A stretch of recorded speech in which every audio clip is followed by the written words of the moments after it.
안녕하세요. 별이 속삭입니다. 오늘은 헨리 제임스의 데이지 밀러 2부를 낭독해 드리려고 합니다.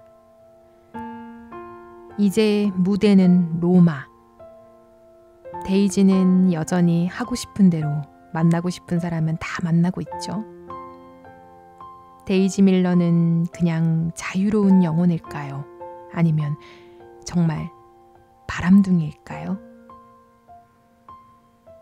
과연 그 끝은 어떻게 될지. 그럼 지금부터 데이지 밀러 2부 함께 들어보시겠습니다.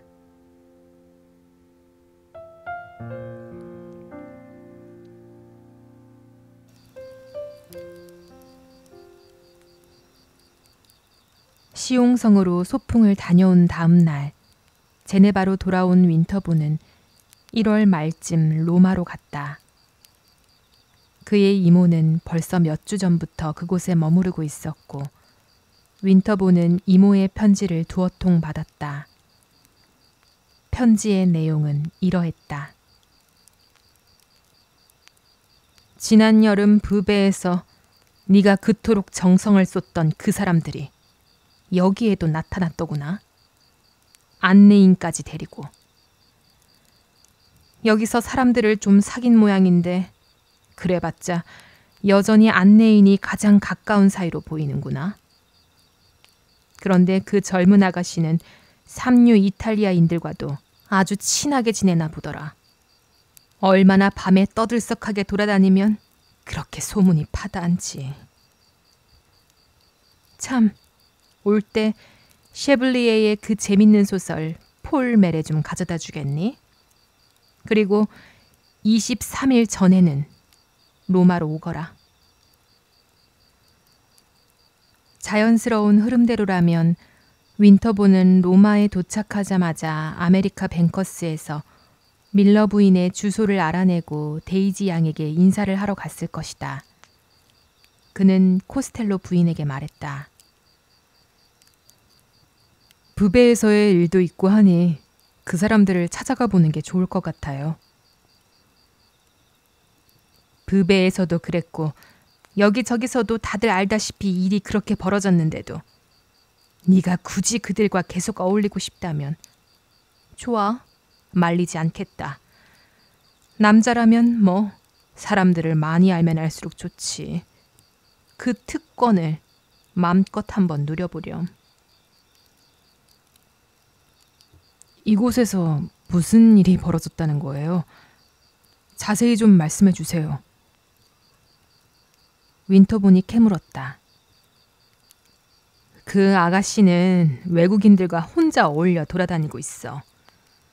그 뒤에 무슨 일이 더 있는지는 나 말고 다른 데 물어봐야겠구나.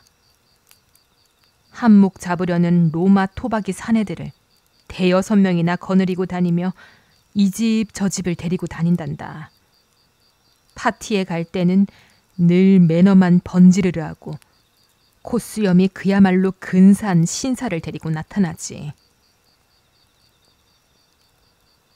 그녀의 어머니는 어디에 있죠? 난들 어떻게 알겠니? 정말 끔찍한 집안이야. 윈터보는 잠시 생각에 잠겼다. 그 사람들은 아무것도 몰라요. 너무 순진해서 그래요. 그렇게 나쁜 사람들은 아니에요. 저속하기로는 가망 없는 사람들이지. 가망 없이 저속한 게 나쁜 건지 아닌지는 형이상학자들에게 물어봐야 할 문제 같구나. 어쨌든 나한테는 그들은 혐오스러울 정도로 나쁜 사람으로 보이는구나. 이 짧은 인생에 그 정도면 충분히 나쁘다고 할 수 있지. 데이지 밀러가 멋진 콧수염을 기른 남자 대여섯 명에게 둘러싸여 있다는 소식에 윈터보는 당장 그녀를 만나러 가고 싶은 충동을 억눌렀다.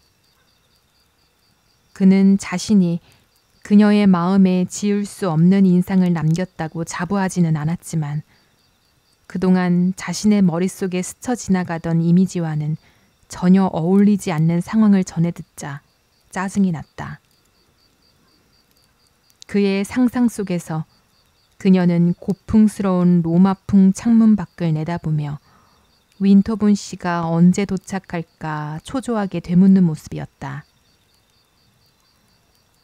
하지만 밀러 양에게 자신을 배려해달라고 다시 한번 상기시키기 전에 좀 더 기다려보기로 마음먹은 그는 곧 다른 친구 2-3명을 만나러 갔다.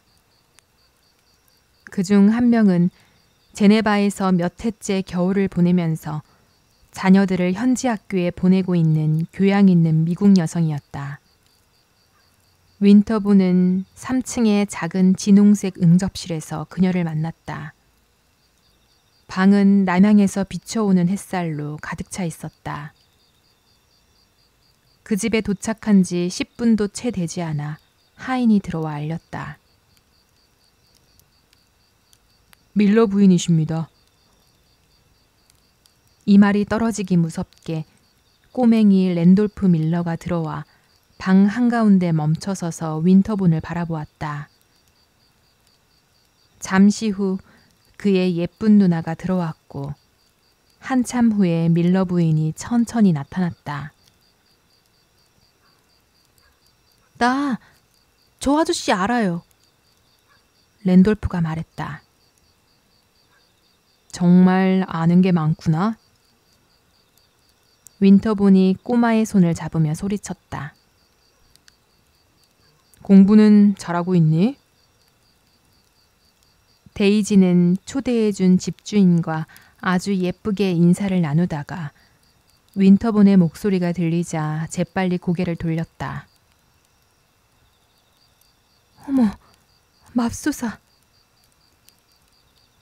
내가 꼭 온다고 했죠? 윈터본이 미소 지으며 대답했다. 사실 믿지 않았어요. 데이지 양이 말했다. 정말 감사하군요. 윈터본이 웃으며 말했다. 저부터 만나러 왔어야죠. 데이지가 말했다. 어제 막 도착했어요. 못 믿겠어요. 데이지가 단호하게 말했다. 윈터본은 억울하다는 듯한 미소를 지으며 데이지의 어머니에게 돌아섰지만 부인은 그의 시선을 피해 자리에 앉은 채 아들만 바라보았다. 우리 숙소는 여기보다 훨씬 커요. 벽은 온통 다 금색이고요. 랜돌프가 말했다. 밀러 부인은 의자에서 불편한 듯 몸을 돌려 소곤소곤 말했다. 이것 봐. 또 따라와서 쓸데없는 말은 하면 안 된다고 했지. 엄마한테 말한 거예요. 랜돌프가 소리쳤다. 아저씨한테도 말해줄게요. 정말 훨씬 더 커요. 랜돌프가 윈터본의 무릎을 툭 치며 장난스럽게 덧붙였다. 데이지는 집주인과 활기찬 대화를 나누었다. 윈터본은 데이지의 어머니에게 몇 마디 드리는 게 예의라고 생각했다. 부배에서 헤어진 이후로 평안하셨나요? 그가 물었다. 밀러 부인은 확실히 그를 보고, 아니, 그의 턱을 바라보며 대답했다. 아니요, 별로 좋지 않았어요. 소화불량에 걸렸어요. 저도 걸렸고 아빠도 걸렸어요. 제가 제일 심하게 걸렸지만요. 랜돌프가 말했다. 아들의 폭로는 밀러 부인을 당황하게 하기는커녕 오히려 안도감을 주는 듯했다. 저는 간 질환을 앓고 있어요. 날씨 때문인 것 같아요. 스케넥터디만큼 공기가 상쾌하지 않는데 특히 겨울철에는 더 심하죠. 우리가 스케넥터디에 산다는 걸 아시는지 모르겠네요. 여기엔 데이비스 박사님 같은 분이 없다고 말하곤 하죠. 꼭 그런 분이 있어야 하는 건 아니지만. 어쨌든 스캐넥터디에서는 데이비스 박사님이 최고예요. 워낙 인기가 많아 환자가 무척 많은데도 저를 위해 이것저것 다 해보셨죠. 이렇게 심각한 소화불량은 처음 봤지만 꼭 고쳐주실 거라고 하셨죠. 안 해본 방법이 없었어요. 저희가 스캐넥터디를 막 떠나올 때도 새로운 걸 시도해 보려고 하셨거든요. 남편은 데이지가 직접 유럽을 보길 원했지만 저는 남편에게 편지를 썼어요. 데이비스 박사님 없이는 도저히 못 지낼 것 같다고요. 스캐넥터디에서 최고의 의사에게 진료를 받았지만 어쨌든 저는 병을 달고 살았고 잠도 잘 못 잤는걸요. 윈터보는 데이비스 박사의 환자와 병에 관해 끝없이 잡담을 나누는 동안 데이지도 상대방과 쉴 새 없이 수다를 떨었다. 윈터보는 밀러 부인에게 로마에 대해 어떻게 생각하느냐고 물었다. 솔직히 실망스럽네요.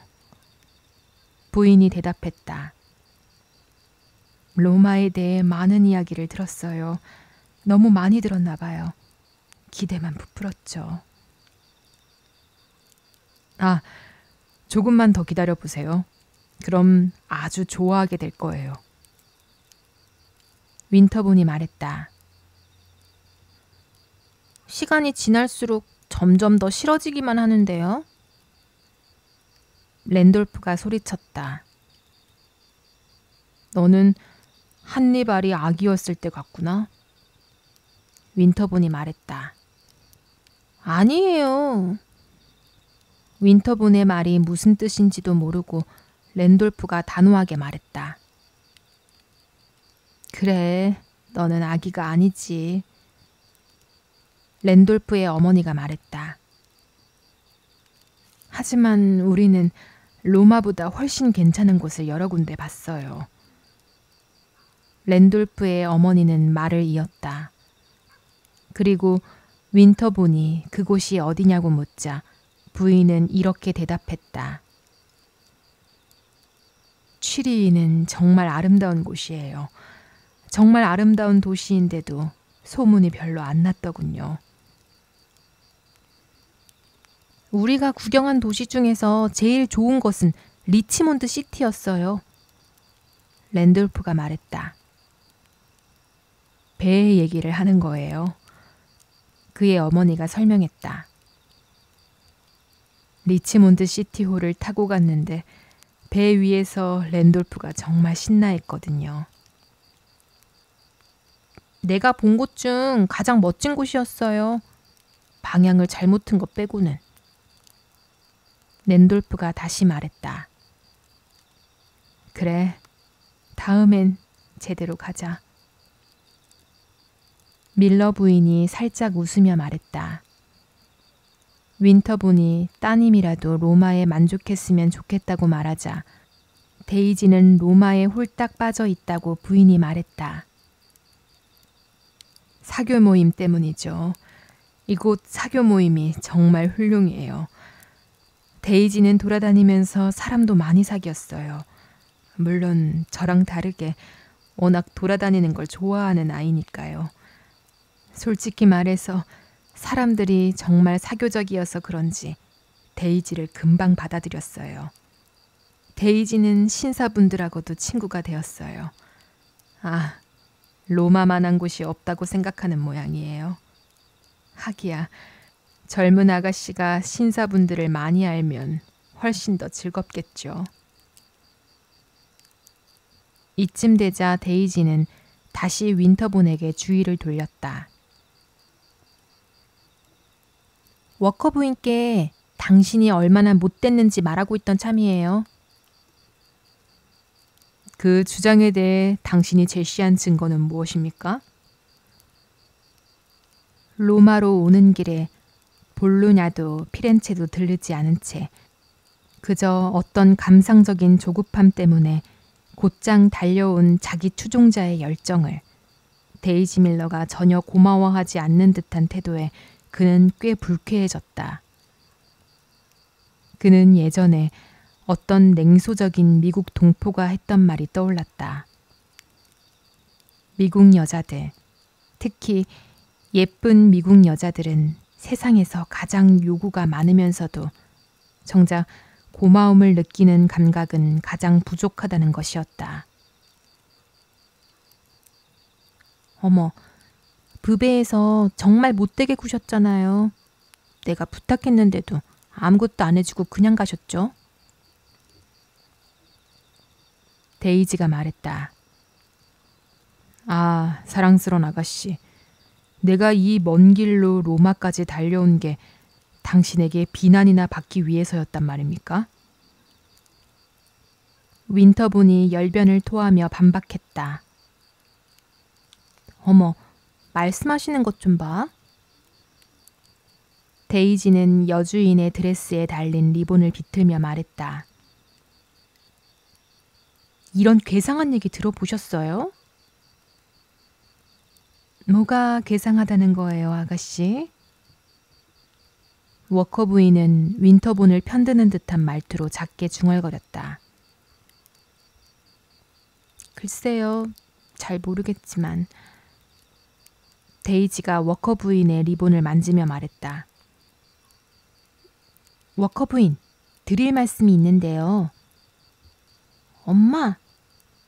랜돌프가 거칠게 끼어들었다. 그만 가요. 유제니오 아저씨가 화내요. 유제니오가 뭐가 무서워? 데이지가 고개를 갸웃거리며 말했다. 있잖아요, 워커 부인. 그녀는 말을 이었다. 저도 부인의 파티에 참석하고 싶어요. 그 말을 들으니 기쁘네요. 저한테 정말 예쁜 드레스가 있거든요. 당연히 그렇겠죠. 하지만 부탁 하나만 드릴게요. 친구를 데려와도 될까요? 당신의 친구분들이라면 누구나 환영이에요. 워커 부인은 미소를 지으며 밀러 부인에게 몸을 돌려 말했다. 아, 제가 아는 분은 아니에요. 저는 대화도 안 해본걸요. 데이지의 엄마가 자기만의 독특한 방식으로 수줍게 웃으며 말했다. 제 친구예요. 조바넬리 씨라고 해요. 데이지는 맑고 또렷한 목소리에 전혀 떨림이 없었고 빛나는 작은 얼굴에는 그 어떤 그늘도 들이우지 않은 채 그렇게 말했다. 워커 부인은 잠시 침묵하더니 윈터본을 재빨리 흘끗 쳐다보더니 말했다. 저도 조바넬리 씨를 만나면 기쁘겠네요. 이탈리아 사람이에요. 데이지가 예쁘다고 느껴질 정도로 아주 차분한 어조로 말했다. 그 사람은 제 친한 친구예요. 세상에서 가장 잘생긴 분이에요. 물론 윈터본 씨를 빼면요. 이탈리아 사람은 많이 알지만 미국 사람은 아직 많이 몰라서 사귀고 싶은가 봐요. 미국인들을 엄청 좋아해요. 그 사람 정말 똑똑하고 멋진 분이에요. 이 멋진 인물을 워커 부인의 파티에 데려오기로 결정되자 밀러 부인은 떠날 준비를 했다. 이제 호텔로 돌아가야겠군요. 부인이 말했다. 엄마 먼저 돌아가세요. 저는 산책 좀 하고 갈게요. 데이지가 말했다. 누나는 조발레니 씨랑 산책한대요. 랜돌프가 일렀다. 핀초에 한번 가볼까 해요. 데이지가 미소를 지으며 말했다. 어머, 이 시간에 혼자서? 워커 부인이 물었다. 오후가 저물어가고 있었다. 마차 행렬과 사색에 잠긴 행인들이 몰리는 시간이었다. 아가씨 혼자 가면 안전하지 않을 것 같은데요. 엄마 생각도 그래. 밀러 부인이 덧붙였다. 분명 열병에 걸릴 거야. 데이비스 박사님이 한 말 잊었니? 가기 전에 누나한테 약을 주면 되잖아요. 랜돌프가 말했다. 일행이 모두 자리에서 일어났다. 데이지는 여전히 예쁜 이를 드러내며 몸을 숙여 여주인에게 입을 맞추었다. 워커 부인, 부인께서는 너무 완벽하세요. 혼자 가는 게 아니에요. 친구를 만나러 가는 거예요. 데이지가 말했다. 친구가 있다고 열병이 피해가겠니? 밀러 부인이 말했다. 만나시는 분이 혹시 조발레니 씨인가요? 여주인이 물었다. 윈터보는 데이지를 쳐다보고 있다가 워커 부인의 질문에 정신이 번쩍 들었다. 데이지는 미소를 지으며 모자에 달린 리본을 매만지며 서 있었다. 그녀는 윈터본을 흘끗 쳐다보았다. 그러고는 미소를 지으며 조금도 망설임 없이 대답했다. 네, 조발레니 씨 맞아요. 정말 멋진 조발레니 씨죠? 아가씨, 워커 부인이 그녀의 손을 잡으며 간청하듯 말했다. 아무리 멋진 이탈리아 신사라도 이 늦은 시간에 핀초로 가면 안 돼요. 그 사람은 영어를 할 줄 안 돼요. 밀러 부인이 끼어들었다. 세상에, 데이지가 소리쳤다. 저는 결코 부적절한 행동은 안 해요. 좋은 방법이 있으니까요. 그녀는 윈터본을 계속 쳐다보았다. 핀초까지는 100m 정도밖에 안 떨어져 있어요. 윈터본 씨가 자기가 말하는 만큼 정말 친절하다면 저랑 같이 걸어가겠다고 하시겠죠? 친절한 윈터본은 곧바로 그녀의 말을 받아들였고 젊은 여성은 그에게 동행을 허락했다. 그들은 데이지의 어머니보다 먼저 아래층으로 내려갔고 문 앞에서 윈터본은 밀러 부인의 마차가 기다리고 있는 것을 보았다. 부배에서 안면을 튼 안내인이 마차 안에 앉아 있었다. 안녕, 유제니오. 저는 산책하러 갈 거예요. 데이지가 외쳤다. 핀초 언덕 반대편에 있는 아름다운 정원까지는 금방 도착할 수 있는 거리였다. 하지만 화창한 날씨에 마차와 산책하는 사람들, 한가롭게 거니는 사람들로 인해 거리가 붐비다 보니 두 미국 젊은이는 좀처럼 앞으로 나가기 힘들었다.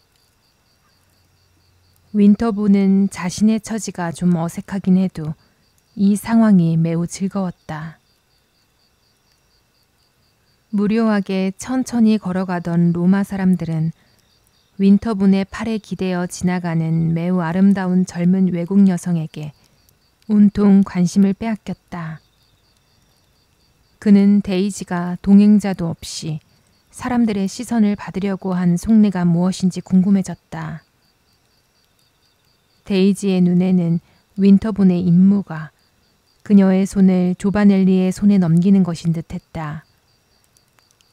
윈터본은 화가 나면서도 동시에 다행이라는 생각이 들면서 그런 짓은 절대 하지 않겠다고 결심했다.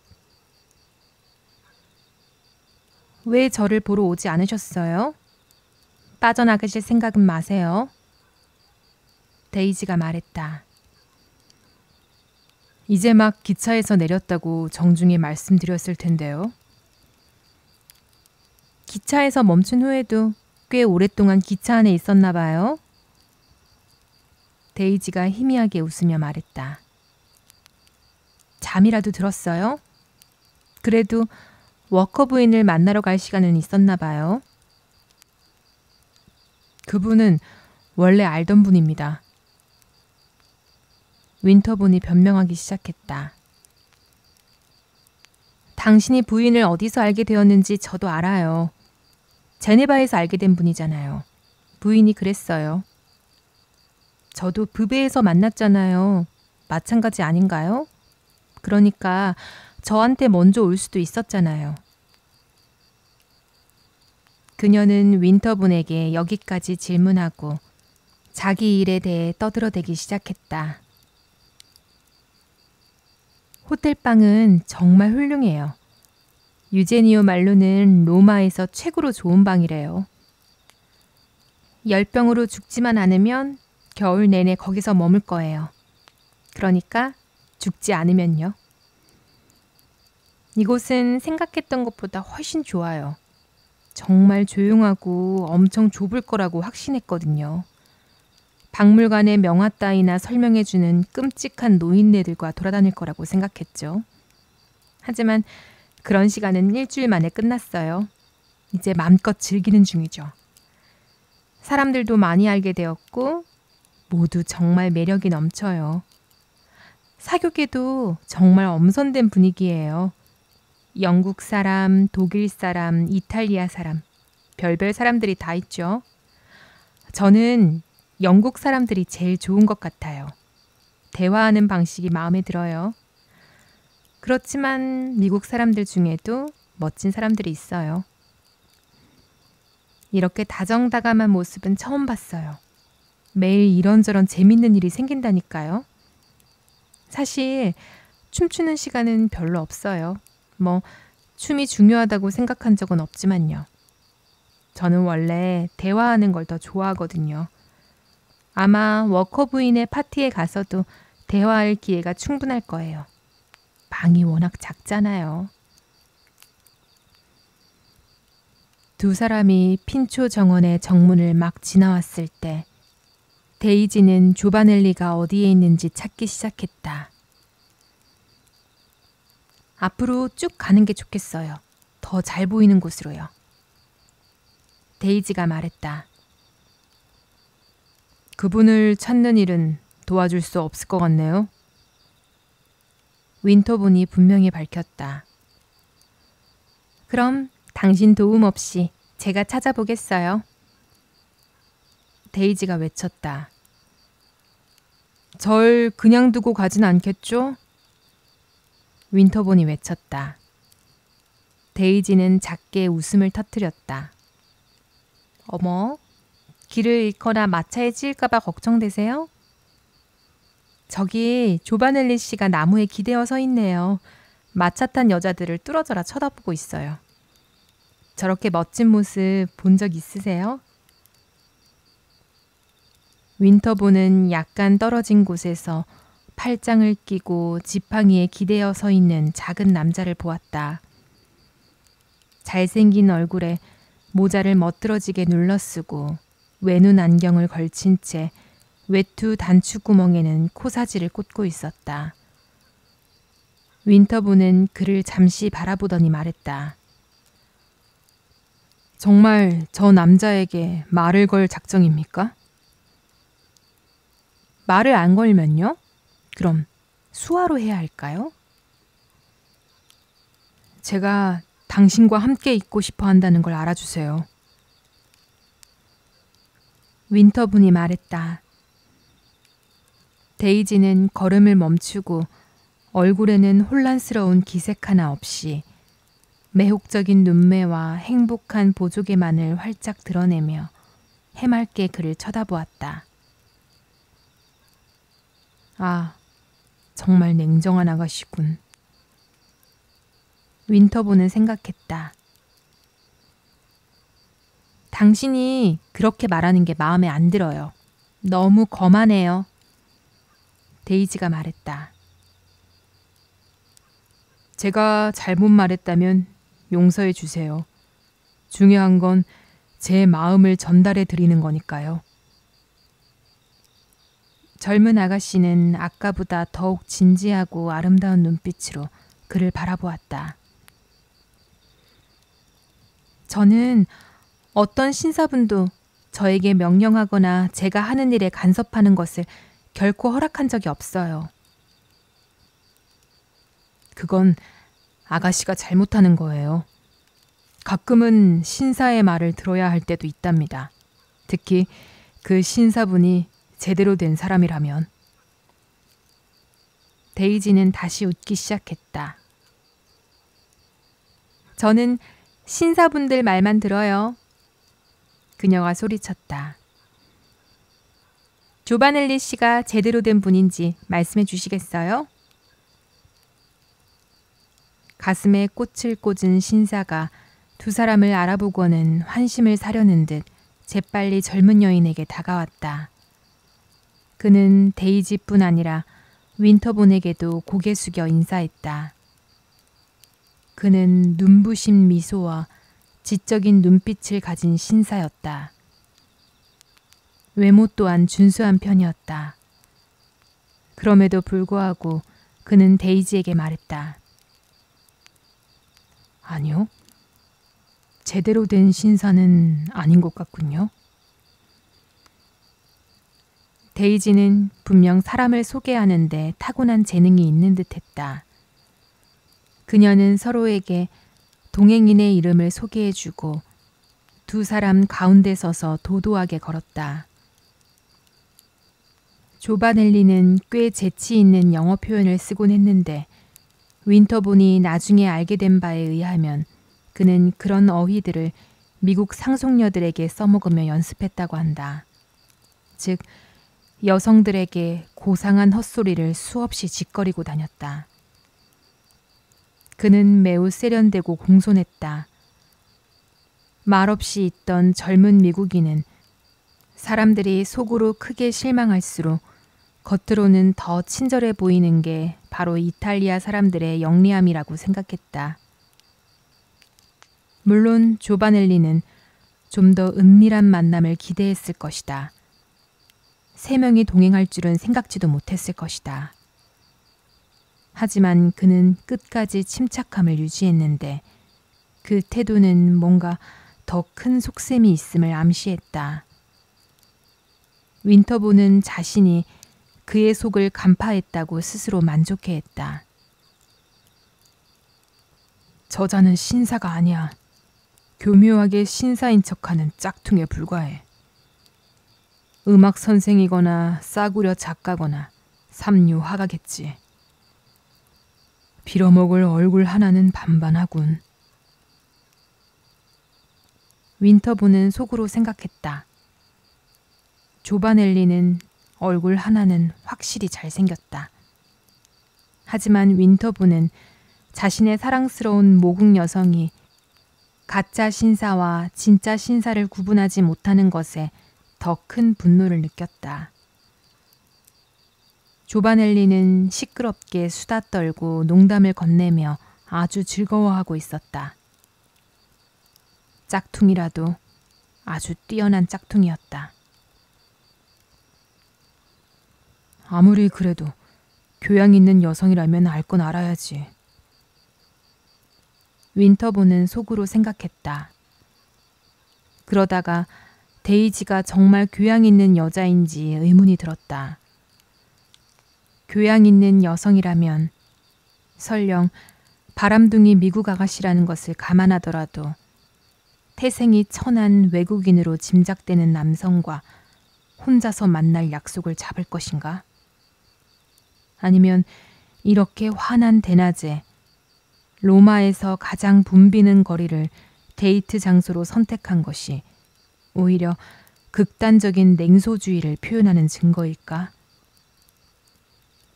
이상하게 보일지 모르지만 윈터본은 그 젊은 여인이 자신의 연인과 다니면서 자신을 동행하는 것을 아무렇지 않게 생각하는 것에 화가 났다.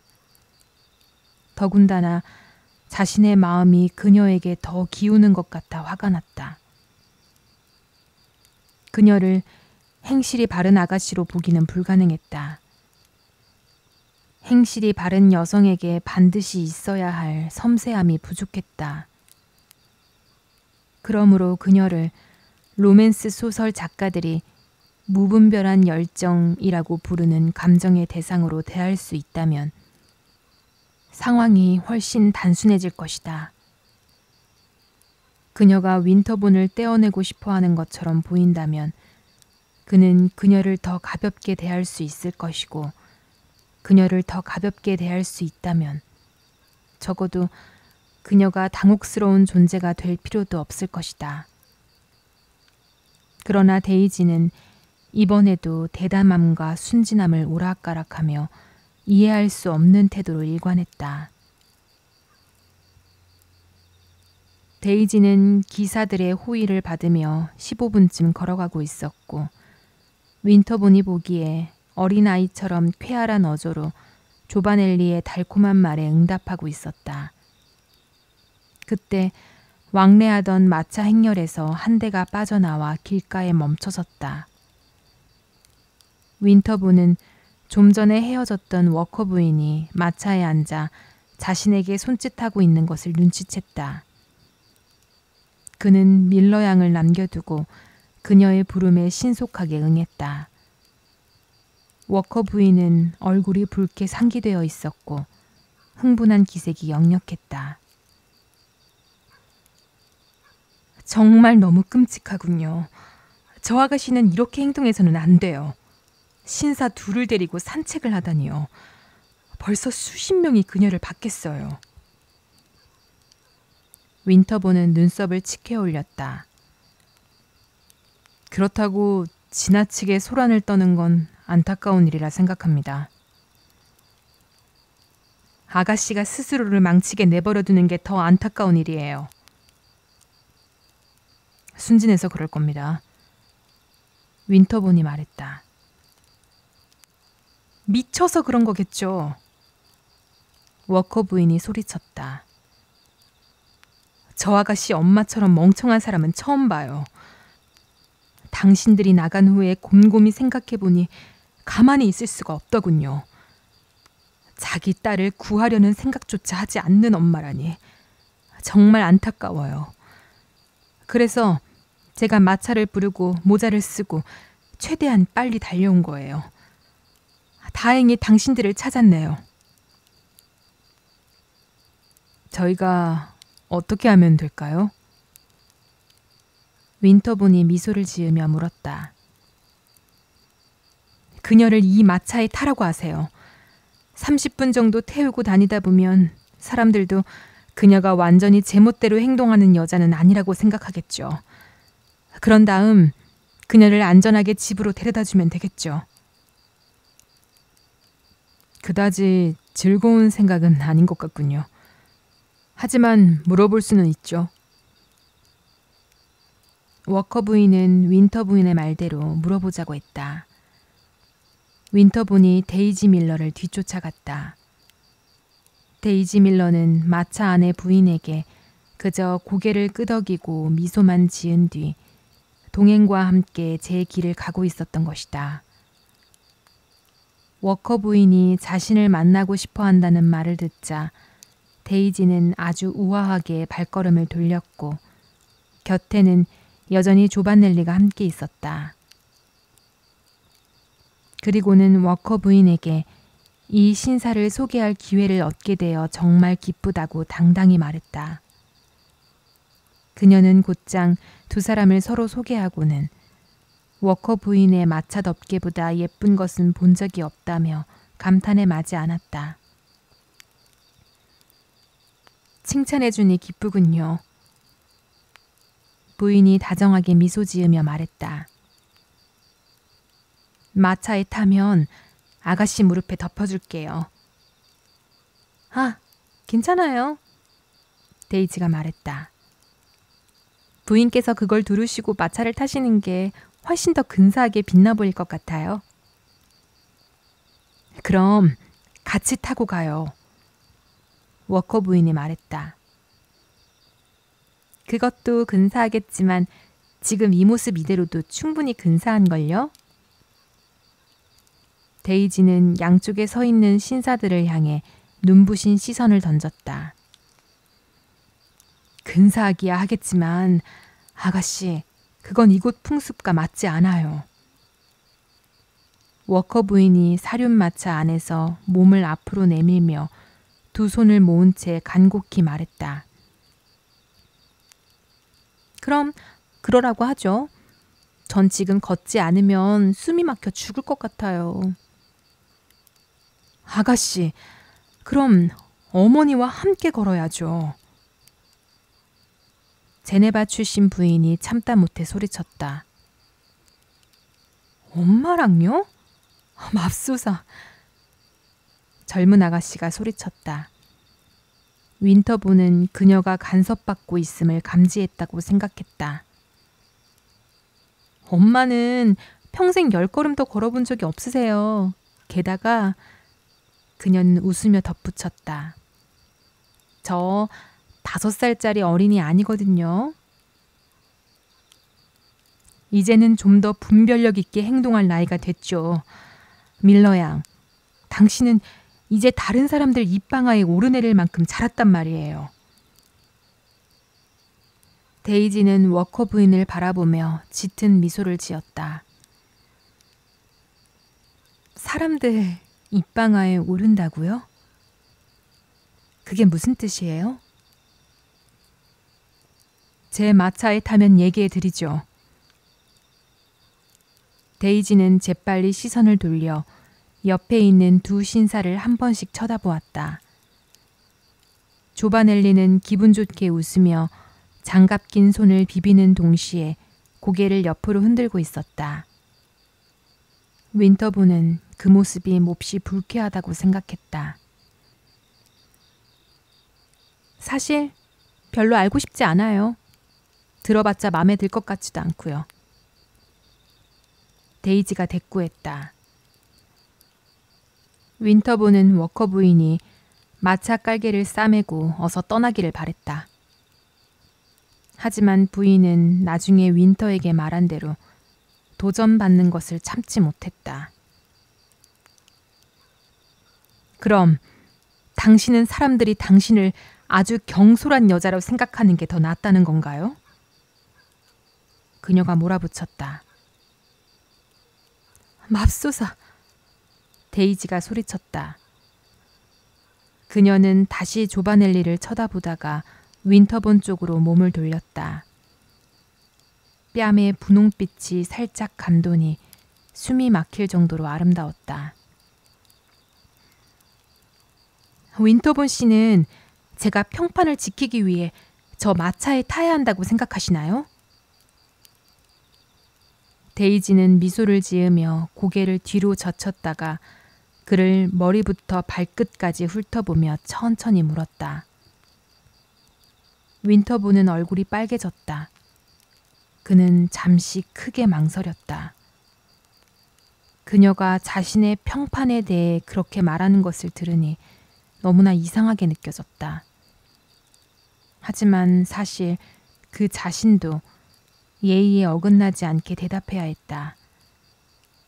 여기서 가장 훌륭한 예의는 그녀에게 진실을 말하는 것이었다. 그리고 진실은 내가 독자들에게 몇 번 암시했듯이 데이지 밀러가 워커 부인의 조언을 받아들여야 한다는 것이었다. 그는 그녀의 아름다운 미모를 바라본 후에 아주 부드럽게 말했다. 마차에 타시는 게 좋을 것 같습니다. 데이지는 격렬하게 웃음을 터뜨렸다. 그렇게 재미없는 얘기는 처음 들어봐요. 만약 이런 행동이 부도덕하다면 워커 부인? 그녀는 계속해서 말했다. 저는 머리부터 발끝까지 부도덕한 여자니까 그냥 저를 포기하시는 게 좋을 것 같네요. 안녕히 가세요. 즐거운 시간 되시길 바랍니다. 그녀는 이렇게 말하고 조바넬리와 함께 사라졌다. 조바넬리는 고개를 굽신거리다 싸움에서 이긴 듯 당당하게 그녀를 따라갔다. 워커 부인은 데이지의 뒷모습을 바라보며 앉아 있었다. 부인의 눈에는 눈물이 고여 있었다. 어서 타세요. 그녀는 윈터본에게 자신의 옆자리를 가리키며 말했다. 윈터본은 자신은 밀러 양을 따라가겠다고 말하자 워커 부인은 자신의 부탁을 거절하면 다시는 그와 말을 하지 않겠다고 선언했다. 진심이 분명했다. 윈터본은 데이지와 그녀의 동행인을 따라잡았다. 그는 아가씨에게 손을 내밀며 워커 부인이 협박했기 때문에 자신도 부인과 함께 가야 한다고 전했다. 그는 데이지가 대답으로 워커 부인이 말한 경솔함에 더 깊이 빠져들어 아무 말이나 제멋대로 내뱉을 거라고 기대했다. 그러나 데이지는 그저 그의 손을 가볍게 흔들었을 뿐 거의 눈길조차 주지 않았다. 한편 조바넬리는 과장하듯 세차게 모자를 흔들며 윈터본에게 작별 인사를 건넸다. 워커 부인의 마차로 돌아왔을 때 윈터본의 기분은 그다지 좋지 않았다. 현명한 행동은 아니었어요. 마차가 다시 마차 행렬 속으로 뒤섞이는 동안 그가 솔직하게 말했다. 그런 경우라면 저는 현명해지고 싶지 않군요. 단지 진지하고 싶을 뿐이죠. 부인이 대답했다. 글쎄요. 그 진지함 때문에 그녀가 기분이 상해서 도망간 거 아닙니까? 차라리 잘 됐네요. 그 아가씨가 저렇게 대놓고 자기 평판을 망치려고 작정했다면 빨리 알면 알수록 좋은 거예요. 그래야 그에 맞춰 행동할 수 있으니까요. 그녀에게 악의는 없었을 거예요. 한 달 전엔 저도 그렇게 생각했어요. 하지만 해도 너무하잖아요. 그녀가 어쨌길래 그러시죠? 오늘 일이 다가 아니에요. 아무 남자나 닥치는 대로 시시덕거리고 정체불명의 이탈리아 남자들과 구석진 곳에 앉아있질 않나. 저녁 내내 같은 파트너와 춤을 추질 않나. 밤 11시에 손님을 들이질 않나. 그 엄마도 참 손님이 오면 자리를 비켜준다고 하더라고요. 하지만 그녀의 남동생이 밤새 자지 않고 지켜주겠죠. 윈터분이 웃으며 말했다. 남동생도 보고 똑같이 배우겠죠. 호텔 사람들이 모두 그 얘기예요. 어떤 신사가 와서 밀러 양을 찾으면 일하는 사람들이 모두 비웃으며 수근거린답니다. 빌어먹을 놈들. 윈터본이 화를 내며 말했다. 불쌍한 아가씨에게 죄가 있다면 단지 교양이 없다는 것뿐입니다. 타고나길 저속하게 태어난 거죠. 워커 부인이 딱 잘라 말했다. 오늘 아침 일을 예를 들어보죠. 부배에서 그녀를 얼마나 오랫동안 알고 지냈나요? 이틀 정도요. 그런데도 그녀가 당신이 부배를 떠난 것을 자기 개인적인 문제로 받아들이다니. 윈터본은 잠시 침묵하다 말했다. 워커 부인, 당신과 저는 제네바에서 너무 오래 살았던 것 같습니다. 그리고는 자신을 마차에 태운 특별한 이유가 무엇인지 묻는 부탁을 덧붙였다. 당신이 밀러 양과의 관계를 끊었으면 해요. 그녀에게 추파를 던지지 말고 그녀가 더 이상 자신을 드러낼 기회를 주지 말고 간단히 말해서 그녀를 내버려 두라는 거예요.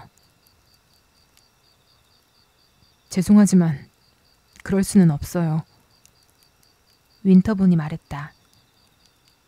그녀를 정말 좋아하고 있습니다. 그럼 더더욱 스캔들에 휘말리지 않게 해야죠. 제가 그녀에게 관심을 가진다고 스캔들이 날 건 없습니다.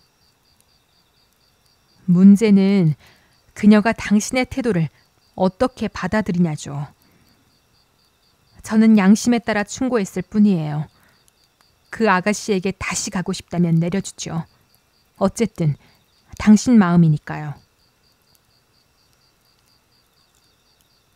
마차는 로마 성벽 위로 펼쳐져 보르게세가를 내려다볼 수 있는 핀초 정원의 한 구역을 지나고 있었다.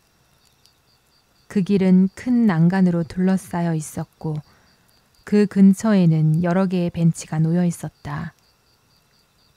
멀리서 보니 그중 한 벤치에는 신사 한 명과 숙녀 한 명이 앉아 있었는데 워커 부인이 고개를 획 젖히며 그쪽을 가리켰다. 바로 그 순간 두 사람은 자리에서 일어나 난간 쪽으로 걸어갔다. 윈터보는 마부에게 멈춰달라고 말한 후 곧 마차에서 내렸다. 워커 부인은 잠시 그를 바라보다가 윈터본이 모자를 들어 인사하는 사이 위험 있게 마차를 타고 떠나버렸다. 윈터본은 그 자리에 서서 데이지와 그녀의 동반자에게 시선을 돌렸다. 그러나 두 사람은 아무도 보지 못한 듯 서로에게만 깊이 몰두해 있었다. 그들은 낮은 정원 담장에 이르자 잠시 멈춰서서 보르게세가의 평평하게 솟은 소나무들을 바라보았다. 그러다 조바넬리가 정원 담장에 걸터 앉았다. 저녁 햇살은 서쪽 하늘 구름 사이로 찬란한 빗줄기를 뿜었고 그 순간 조바넬리는 데이지의 양산을 빼앗듯 집어들고 펼쳤다. 그러자 그녀가 남자에게 더 가까이 다가갔고 남자는 양산을 그녀 머리 위에 씌워주었다. 그렇게 남자가 양산을 들고 여자의 어깨에 걸쳐주자 두 사람의 머리가 윈터본의 시야에서 사라졌다. 윈터본은 잠시 망설이다가 발걸음을 옮겼다. 그러나 그가 걸어간 방향은 양산 아래의 두 사람에게로가 아니라 이모 코스텔로 부인의 숙소 쪽이었다. 다음 날 윈터본은 적어도 자신이 밀러 부인을 찾아 호텔에 들렸을 때만큼은 일하는 사람들이 수군되지 않았던 걸 위안으로 삼았다. 그러나 그날 부인과 그녀의 딸은 호텔에 없었고 이튿날 다시 찾아갔을 때도 그는 불행히도 그들을 만나지 못했다. 사흘째 저녁에는 워커 부인의 파티가 열렸고 지난번에 여주인과의 만남이 차갑게 끝났음에도 윈터본은 손님들 사이에 섞여 있었다. 워커 부인은 외국에 머무르는 동안 이른바 유럽 사교계를 연구하는 걸 주된 목적으로 삼는 미국 여성 중 하나였는데 그날 모임에서도 여러 나라 출신 인물들을 모아 마치 표본처럼 차려놓고 있었다. 윈터본이 도착했을 때 데이지 밀러는 보이지 않았으나 잠시 뒤 그녀의 어머니가 홀로 들어섰다. 그녀의 모습은 주저하는 듯 어딘가 민망한 기색이 가득했다. 밀러 부인의 머리칼은 전보다 더 곱슬거리고 있었다. 그녀가 워커 부인 쪽으로 다가서자 윈터본 역시 가까이 다가갔다. 보시다시피 저 혼자 왔어요. 가엾은 밀러 부인이 말했다. 너무 긴장돼요. 어떻게 해야 할지 모르겠어요. 혼자 파티에 온 건 처음이에요. 특히 이 나라에서는요. 랜돌프나 유제니오라도 데려오고 싶었는데 데이지가 저 혼자 가라고 말리더군요. 이런 게 익숙해야 말이죠. 따님께서는 저희 모임에 오실 생각이 없으신가 보죠? 워커 부인이 위압적인 태도로 물었다. 글쎄요. 옷은 다 차려입고 있었어요. 밀러 부인은 늘 그랬듯 마치 역사를 기록하듯 감정 없는 어투로 딸의 행적을 전했다. 일부러 저녁 식사 전에 옷을 다 차려입었어요. 그런데 친구가 오는 바람에 제 딸이 데려오고 싶어 하던 그 이탈리아 신사분 말이에요. 둘이 피아노 앞에 앉더니 누가 붙잡고 있기라도 한 듯 일어나지를 못하는 거예요. 조바넬리 씨의 노래는 정말 훌륭해요. 어쨌든 두 사람은 곧 올 거예요. 밀러 부인은 희망차게 말을 맺었다. 그런 식으로 오게 되다니 유감이군요. 워커 부인이 말했다. 글쎄, 저도 말했죠. 3시간이나 기다릴 거면 저녁 전에 옷을 차려입는 게 무슨 소용이냐고요. 조바넬리 씨와 그렇게 앉아 있으려면 드레스를 입을 필요가 없죠. 데이지의 엄마가 대답했다. 정말 끔찍하군요. 워커 부인이 몸을 돌려 윈터분에게 말을 걸었다. 체면 차릴 줄 모르고 저렇게 드러내고 다니네요. 지난번에 내가 충고했던 일로 복수를 하는 걸까요? 그녀가 와도 난 말을 섞지 않을 거예요. 데이지는 11시가 넘어서야 도착했다. 하지만 그녀는 이런 상황에서 누군가 말을 걸어주기를 기다릴 만한 여성이 아니었다. 커다란 꽃다발을 든 데이지는 눈부시게 아름다운 모습으로 조바넬리의 시중을 받으며 웃고 떠들며 바스락거리는 옷자락을 들고 앞으로 다가왔다. 모두가 대화를 멈추고 돌아서서 그녀를 쳐다보았다. 데이지는 곧장 워커 부인에게 다가갔다. 제가 안 올까봐 걱정하실 것 같아 어머니를 먼저 보냈어요. 조바넬리 씨를 데려오기 전에 몇 가지 연습시킬 것이 있었거든요. 노래를 정말 잘하시거든요. 한번 노래를 부탁해 보세요. 이분이 조바넬리 씨예요. 지난번에 소개해드렸죠? 목소리도 아주 멋지고 매력적인 노래도 많이 알고 있답니다. 오늘 저녁 호텔에서 연습을 시키느라 정말 즐거운 시간을 보냈답니다.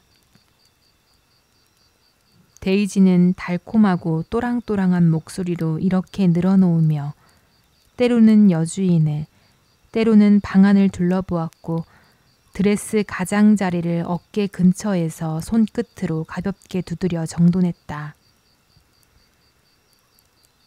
여기에 저를 아는 분들은 안 오셨나요? 그녀가 물었다. 아가씨를 모르는 분은 없죠? 워커 부인이 의미심장하게 말하며 조바넬리에게 형식적으로 인사했다.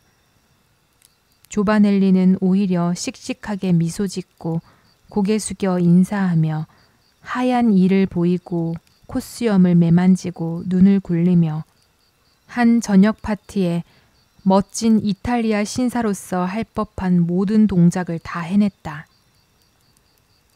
그가 대여섯 곡을 멋지게 부르고 나자 워커 부인은 누가 노래를 부탁했는지 도통 모르겠다며 퉁명스럽게 말했다. 분명 데이지는 아니었다. 데이지는 피아노에서 떨어진 자리에 앉아 있었고 조바넬리의 노래를 크게 칭찬했음에도 불구하고 막상 그가 노래하는 동안 시끄럽게 수다를 떨고 있었다. 방이 너무 작아서 안타깝네요. 춤을 출 수가 없잖아요. 그녀는 마치 5분 전에 만난 사람처럼 윈터분에게 말했다. 춤을 못 추는 건 별로 아쉽지 않네요. 저는 원래 춤을 안 춘답니다. 윈터분이 말했다. 당연히 춤은 안 추시겠죠? 너무 뻣뻣하시잖아요. 데이지가 말했다. 워커부인과 함께하는 드라이브는 즐거우셨나요? 아니요, 별로 즐겁지 않았습니다. 당신과 함께 걷고 싶었어요. 그날 그렇게 헤어지길 잘했어요. 워커 부인이 저보고 마차에 타고 불쌍한 조바넬리 씨는 버려두고 가라고 했죠. 그런 멋진 부탁 들어본 적 있어요? 그게 정말 적절한 행동이었을까요? 사람마다 생각이 다른가 봐요. 얼마나 무례해요? 조바넬리 씨는 열흘 전부터 산책 얘기만 했었는데. 애초에 그런 얘기를 꺼내면 안 되죠. 아가씨가 로마 여성이었다면 거리를 함께 걷자고 데이트 신청은 안 했을 겁니다. 윈터분이 말했다. 거리를 걷는 게 어때서요? 데이지가 예쁜 눈초리로 째려보며 외쳤다. 그럼 어디를 걷자고 제안하면 좋을까요? 사실 따지고 보면 핀초는 거리가 아니죠. 그리고 제가 이 나라 여자가 아니라서 다행이에요. 듣자 하니 이 나라 젊은 여자들은 끔찍할 정도로 답답하게 살더군요. 제가 왜 그녀들을 위해 내 생활 습관까지 바꿔야 하는지 모르겠어요. 당신의 습관은 바람둥이들의 습관과는 다르기를 바랍니다. 윈터분이 심각한 어조로 말했다. 바람둥이 맞아요. 그녀는 다시 그를 바라보며 살짝 미소 지었다. 저는 무시무시하고 끔찍한 바람둥이에요. 괜찮은 여자치고 바람둥이 아닌 여자 봤어요? 하긴 이제 당신은 제가 괜찮은 여자라 생각하지도 않겠죠. 당신은 정말 괜찮은 여자예요. 하지만 바람을 피우려면 저랑 피우세요. 저하고만. 윈터분이 말했다. 아, 고마워요. 정말 고마워요. 하지만 제가 절대로 추파를 던지지 않을 사람이 있다면 그건 바로 당신이에요. 제가 이미 알려드린 대로 당신은 너무 뻣뻣하거든요. 또 그 말이네요. 데이지는 유쾌하게 깔깔 웃었다. 만약 당신을 화나게 만들 수 있다면 계속 말해야겠어요. 그러지 마세요. 전 화가 나면 더 뻣뻣해지거든요. 하지만 저한테 추파를 던지지 않을 거라면 적어도 피아노 앞에 앉은 저 친구에게도 추파를 던지지 말아요. 이곳 사람들은 그런 행동을 이해하지 못해요. 저는 오히려 그거 말고는 아무것도 이해 못한다고 생각했는데요. 데이지가 소리쳤다. 적어도 젊은 미혼 여성이 그러는 걸 이해 못하죠. 나이든 기혼 여성보다 젊은 미혼 여성이 그러는 게 더 자연스러운 것 같은데요. 데이지가 잘라 말했다. 글쎄요. 그 지역에 가면 그곳 풍습을 따라야 해요. 이성과 노닥거리는 건 순전히 미국적인 풍습이죠. 이곳에선 아닙니다. 그러니까 어머니를 떼어놓고 조바넬리와 사람들 앞에 나타날 때는 맙소사, 불쌍한 우리 엄마. 데이지가 끼어들었다. 당신은 저랑 노닥거렸을지 몰라도 조바넬리 씨는 아니에요. 그는 뭔가 다른 뜻이 있어요. 어쨌든 적어도 설교는 안 하시죠. 데이지가 활기차게 말했다. 그리고 참고로 말씀드리는데요. 우리는 서로에게 추파를 던지는 게 아니에요. 그러기에는 너무 친한 친구거든요. 아주 절친한 친구란 말이에요. 아, 두 사람이 서로 사랑에 빠졌다면 그건 또 다른 문제죠. 윈터본이 대답했다. 그녀는 그가 지금까지 솔직하게 말하도록 내버려 두었기에 윈터본은 그녀가 충격을 받을 거라고는 전혀 예상하지 못했다. 하지만 그녀가 벌떡 일어나 얼굴을 확 붉히는 바람에 그는 젊은 미국 여성은 세상에 알다가도 모를 존재라고 속으로 외쳤다. 적어도 조바넬리 씨는 저한테 그렇게 불쾌한 말은 하지 않아요. 그녀가 그를 한번 흘끔 노려보며 말했다. 윈터본은 당황해서 앞을 응시하며 서 있었다. 조바넬리가 노래를 마치고 피아노에서 일어나 데이지 쪽으로 다가왔다. 다른 방으로 가서 차 한잔 하시겠습니까? 그가 꾸민 듯한 미소를 지으며 그녀 앞에 허리를 숙이고 물었다. 데이지는 다시 미소 지으며 윈터본을 향해 돌아섰다. 그는 아까보다 더 당황했다. 이 뜬금없는 미소는 본능적으로 상대의 잘못을 용서하게 되는 다정함과 부드러움이 있으면서도 아무것도 명확하게 알려주지 않았기 때문이다.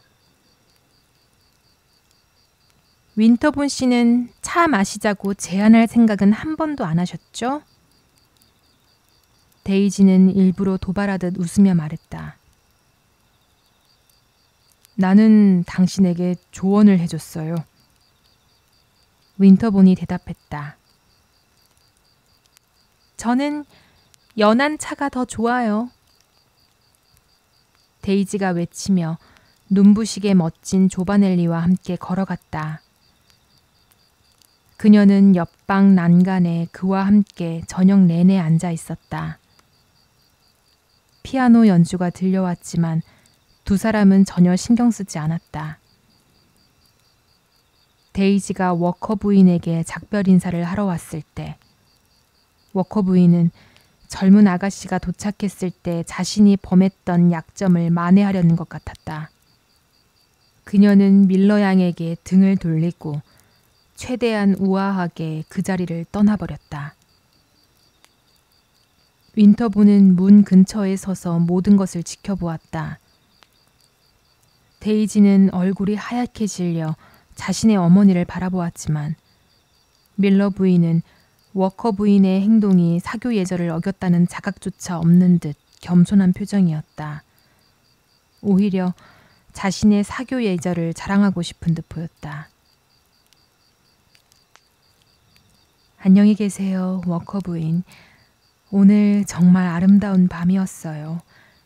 데이지를 혼자 파티에 보낼 수는 있어도 혼자 집에 가게 내버려둘 순 없네요. 밀러 부인이 말했다. 데이지는 창백하고 무거운 얼굴로 몸을 돌려 문 옆에 있는 사람들을 바라보았다. 윈터본은 그런 모습은 처음 보았다. 데이지는 너무 충격을 받고 당혹스러워 화도 못 내는 것 같았다. 윈터본도 적잖이 충격을 받았다. 정말 잔인하시군요. 그는 워커 부인에게 말했다. 다시는 내 응접실에 발을 들여놓지 않겠죠. 여주인이 대답했다. 윈터본은 다시는 워커 부인의 응접실에서 데이지를 만날 수 없었기에 가능한 한 자주 밀러 부인이 머무는 호텔로 향했다. 여성들은 숙소에 거의 없었지만 어쩌다가 그들을 만나면 헌신적인 조바넬리가 항상 그들과 함께 있었다. 종종 눈부신 매력을 뽐내는 그 로마 청년은 데이지와 단둘이 응접실에 있곤 했는데 밀러 부인은 늘 감시보다 신중함이 낫다는 듯 자리를 비우는 것 같았다. 처음에 윈터본은 데이지가 이러한 경우 자신의 등장에 당황하거나 짜증을 내는 법이 없다는 사실에 놀랐다. 하지만 이내 자신이 밀러 양에게 더 이상 놀랄 만한 존재가 아니라는 것을 곧 깨달았다. 그녀에게 기대할 수 있는 것은 언제나 예상치 못한 행동을 한다는 사실이었다. 조바넬리와 은밀한 대화가 방해를 받아도 전혀 불쾌해하지 않았다. 그녀는 두 명의 신사와도 한 명과 이야기하듯 가볍고 자유롭게 수다를 떨 수 있었고 그 대화에는 늘 대담함과 유치함이 묘하게 섞여 있었다. 윈터보는 속으로 생각했다. 만약 그녀가 조바넬리에게 진심으로 관심이 있다면 적어도 그들의 만남을 좀 더 신성하게 지켜내려는 노력을 해야 하지 않겠는가. 그는 그녀의 순진해 보이는 무감심과 지칠 줄 모르는 유쾌함 때문에 그녀가 더 좋았다. 이유를 설명하기는 어려웠지만 그녀는 결코 질투하지 않을 여자처럼 보였다. 독자들에게 비난받을 각오를 무릅쓰고 말하자면 지금까지 그가 관심 있었던 여성들은 일이 어긋나면 성가신 존재가 될 가능성이 있었지만 데이지 밀러는 전혀 걱정할 필요가 없을 것 같은 기분 좋은 확신이 있었다. 물론 이 감정이 데이지에게 그다지 영광스러운 평가는 아니었다. 그것은 그녀가 매우 가벼운 아가씨일지도 모른다는 그의 확신이자 불안감의 일부였기 때문이다. 하지만 그녀는 조바넬리에게 깊은 관심을 가지고 있는 게 분명했다. 조바넬리가 말하는 모습을 계속해서 쳐다보는가 하면 늘 이거 해라 저거 해라 지시를 내리며 계속해서 농담을 섞어 놀리거나 구박하는 듯 했다. 그녀는 워커부인의 파티에서 윈터본이 자신을 불쾌하게 하는 말을 했다는 사실을 완전히 잊어버린 듯 보였다. 어느 일요일 오후 이모와 함께 성 베드로 성당에 간 윈터본은 데이지가 조바넬리와 함께 대성당 주변을 거닐고 있는 모습을 보았다. 그는 데이지와 그녀의 동행자를 코스텔로 부인에게 가리켜 보였다. 코스텔로 부인은 안경 너머로 그들을 잠시 바라보더니 이렇게 말했다. 요즘 저 사람들 때문에 그렇게 수심에 차 있었던 거니? 응? 제가 수심에 차 있었는지 전혀 몰랐네요. 윈터본이 대답했다. 무슨 생각을 하는지 완전 정신이 나가 있더구나. 이모님은 제가 무슨 생각을 하고 있다고 생각하셨어요?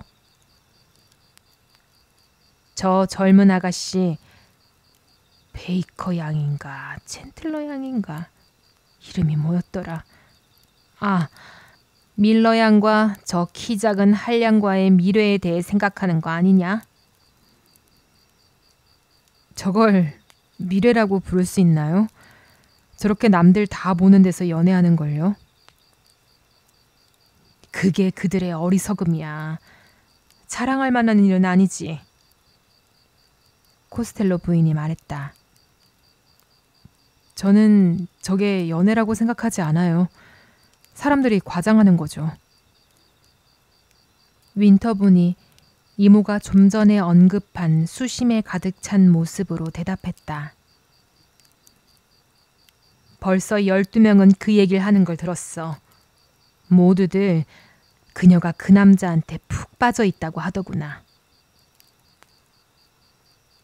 확실히 친한 친구 같네요.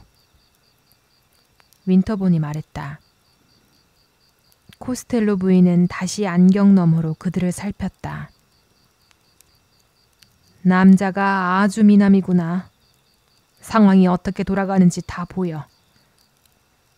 그녀는 저 남자를 세상에서 가장 멋진 남자, 최고의 신사라고 생각하고 있는 게 분명해. 저런 남자는 본 적이 없었겠지. 심지어 예전에 그 안내인보다 더 잘해주니까. 어쩌면 저 남자를 소개해준 사람도 그 안내인일지도 모르지. 그리고 만약 저 남자가 아가씨와 결혼하는 데 성공한다면 그 안내인은 엄청난 소개료를 챙기겠지. 저는 그녀가 결혼을 생각한다고는 생각하지 않는데요. 게다가 남자도 그녀와 결혼까지는 바라지 않을 테고요. 윈터본이 말했다. 저 아가씨는 아무 생각이 없어. 그저 하루하루 한순간 한순간 흘러가는 대로 사는 거지. 마치 황금 시대에 사는 사람들처럼. 그보다 더 천박한 게 어디 있을까. 그동안 해온 행동을 보면 어느 순간 그녀가 약혼했어요 라고 선언할지도 모르겠구나. 코스텔로 부인이 덧붙였다. 그건 조바넬리조차 기대하지 않는 일일 겁니다. 윈터본이 말했다. 조바넬리? 저 키 작은 이탈리아 신사 말이에요. 제가 저 남자에 대해 캐보다가 몇 가지 알아낸 게 있어요. 그는 겉보기에는 지극히 점잖은 사람이라고 하더군요. 아마도 소규모로 카발리에 아보카토, 즉 변호사업을 하는 사람인 것 같아요. 하지만 이른바 인류 사교계에서 활동하는 사람은 아니에요. 사실 그 안내인이 그를 소개했을 가능성도 충분히 있죠. 그는 밀러 양에게 푹 빠져 있어요. 그녀도 그를 세상에서 가장 훌륭한 신사라고 생각한다면 그 남자 또한 그 아가씨처럼 화려하고 부유하고 사치스러운 여성을 만난 적이 없다는 사실을 의식하고 있을 거예요. 게다가 그녀는 놀랍도록 예쁘고 흥미로운 존재임이 틀림없을 테니까요. 하지만 제가 보기엔 그가 결혼을 꿈꾸진 않을 겁니다. 그건 그에게 너무도 불가능한 행운처럼 느껴질 거예요. 그가 내세울 건 잘생긴 얼굴뿐이고 저 신비한 달러의 나라엔 밀러 양의 남편감이 넘쳐나니까요. 백작이나 후작 정도라도 되면 또 모를까. 어쨌든 그는 지금 자신의 처지가 믿기지 않을 거예요. 사람들이 자기를 이렇게 떠받들어 준다는 사실에도 말이죠. 그는 이 모든 게 다 잘생긴 얼굴 때문이라고 생각할 거야. 그리고 밀러 양을 제멋대로 기행을 부리는 여자로 생각하겠지. 코스텔로 부인이 말했다. 맞습니다. 윈터본이 말을 이었다. 데이지와 그녀의 어머니는 아직 백작이나 후작을 따라가려는 생각이 시작된 그런 문화의 단계에 이르지 못했습니다. 두 사람의 지성은 그 개념을 이해하지 못할 거예요. 윈터본이 말했다. 하지만 그 변호사는 그렇게 생각하지 않을 거야. 코스텔로 부인이 말했다. 데이지의 미래로 촉발된 대화와 관련해 윈터본은 그날 성 베드로 성당에서 충분한 증거를 확보했다. 로마로 온 10명 정도의 미국 이주민들이 코스텔로 부인과 이야기를 나누러 왔고 코스텔로 부인은 거대한 벽기둥 하나에 작은 간이 의자를 놓고 앉아 있었다. 저녁 미사가 가까운 성가대의 웅장한 성가와 오르간 소리에 맞춰 진행되고 있었고 그동안 코스텔로 부인과 지인들은 불쌍한 밀러 양이 정말로 선을 넘었다는 이야기를 주고받았다. 윈터본은 사람들이 수군거리는 걸 보고 기분이 좋지 않았다. 하지만 성당의 큰 계단으로 나와 자신 앞에 나타난 데이지가 공범과 함께 마차를 타고 냉담한 로마의 거리로 사라지는 것을 보았을 때 그녀가 정말 선을 넘었다는 것을 부인할 수 없었다. 그는 그녀에게 깊은 연민을 느꼈다. 그녀가 완전히 제정신이 아니라고 생각해서가 아니라 아름답고 무방비적이고 자연스러운 것이 저속함에 자리를 내주었다는 얘기를 계속 듣는 것이 고통스러웠기 때문이다. 그 후 그는 밀러 부인에게 주변 분위기에 대해 암시를 주려고 애썼다. 그는 어느 날 코소에서 자신처럼 여행을 다니며 도리아 궁전의 아름다운 갤러리를 거닐다가 막 밖으로 빠져나온 한 친구를 만났다. 그 친구는 궁전의 장식장에 걸려있는 벨라스케스가 그린 인노켄티우스 10세의 훌륭한 초상화에 대해 잠시 극찬한 다음 이렇게 말했다. 그런데 그 장식장 앞에서 또 다른 종류의 그림을 감상할 기회가 있었네. 지난주에 자네가 언급했던 그 예쁜 미국 여성 말이네.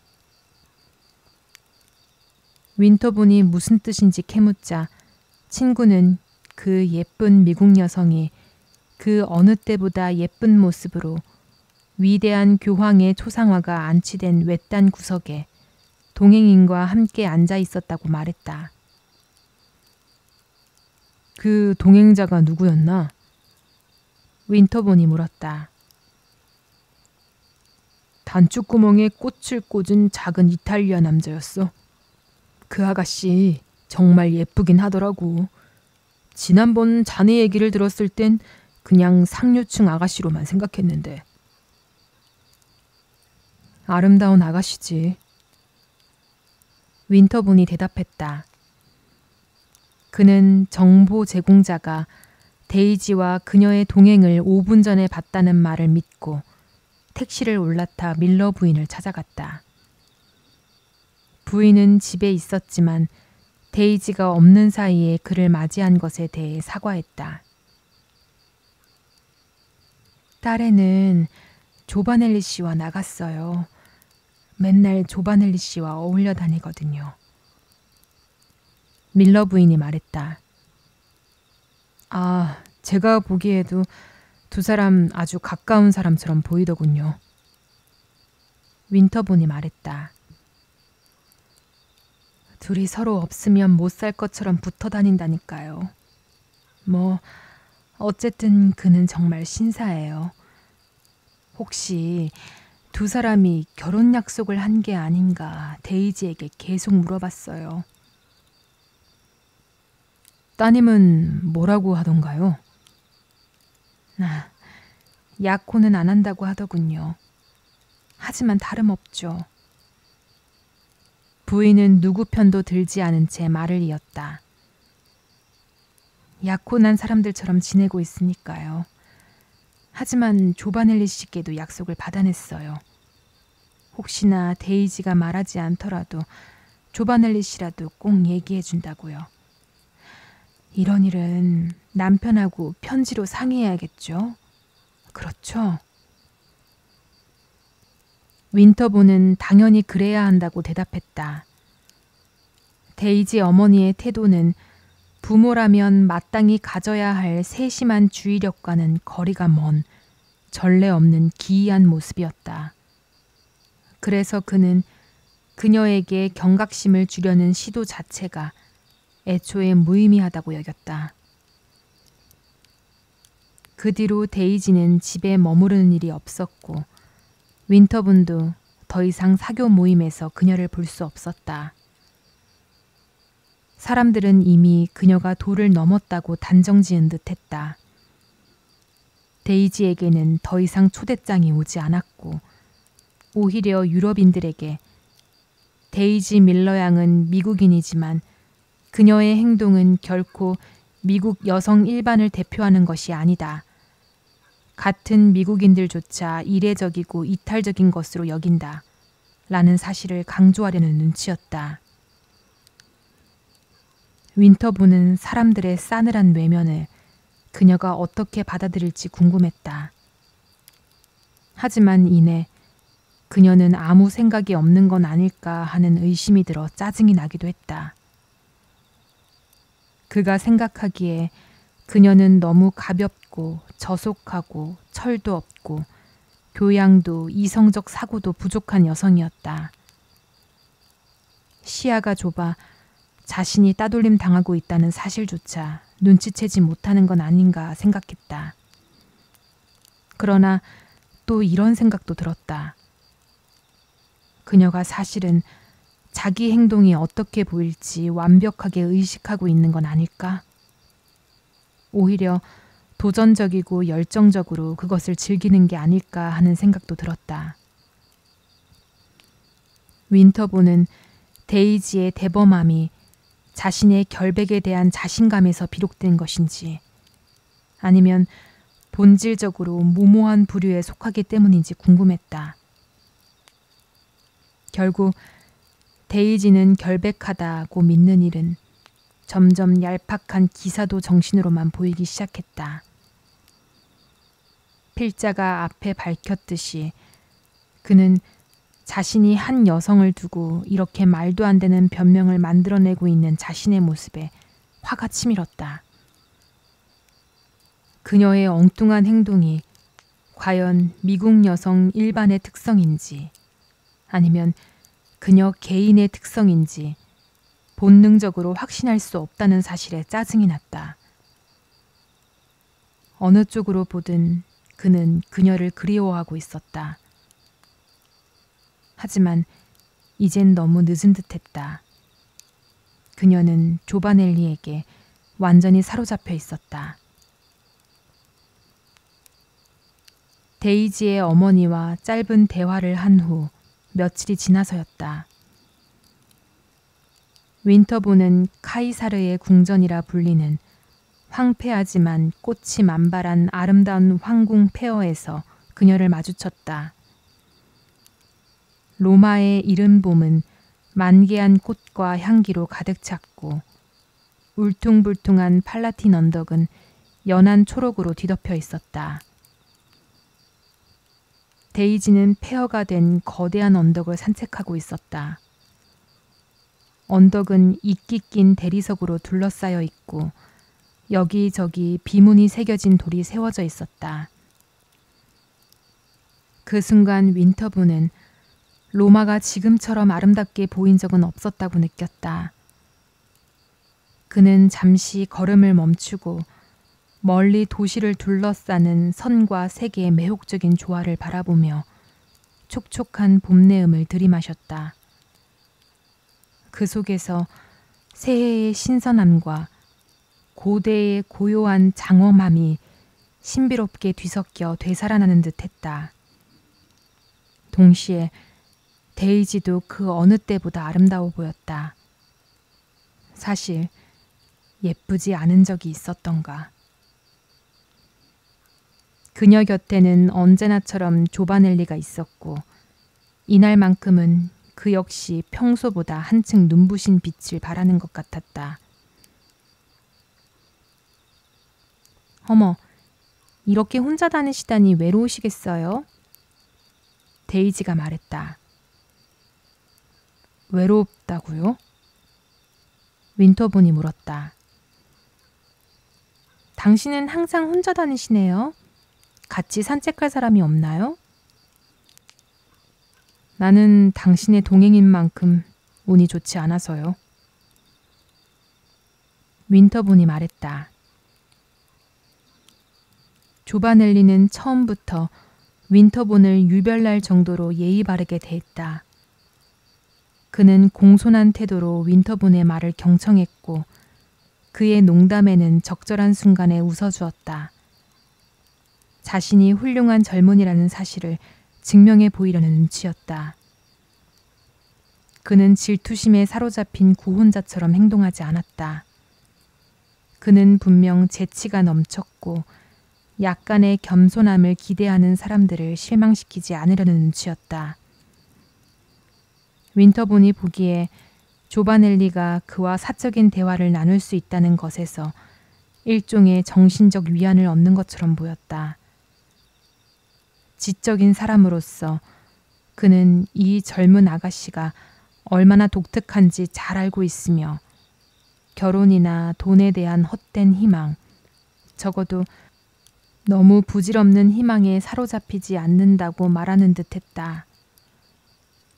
잠시 후 갑자기 조바넬리가 동행인에게서 떨어져 아몬드 꽃가지를 하나 꺾어 단추구멍에 조심스럽게 꽂았다. 왜 그런 말씀을 하시는지 알겠어요. 데이지가 조바넬리를 관찰하면서 말했다. 제가 저분과 너무 자주 어울린다고 생각하시는 거죠? 그녀는 조바넬리 쪽으로 고개를 까딱했다.